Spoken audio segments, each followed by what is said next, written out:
Hey everyone, Alan from AutoLearn back at you. Today, we're going to be showing you how to properly boost the car. For this video, you're going to need a booster pack or jumper cables.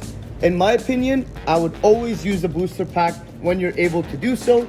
It's just more reliable and it's safer for the vehicle.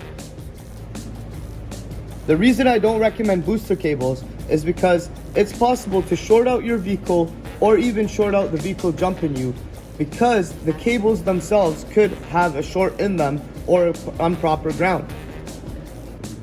First thing you'll need to do is locate your battery. Then you'll have to find the positive and the ground terminal on your vehicle. In this case, and most cases, the positive will be represented with a red cover. You'll have to remove that cover back before jump starting the vehicle. First, let's start by putting on the ground.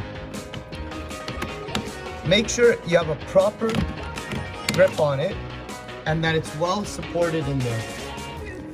Next, you can put the positive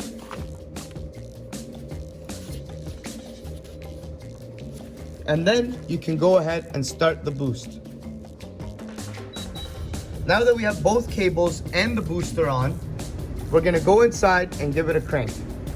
We're gonna insert the key into the ignition and see if it cranks over. Voila, the vehicle is running.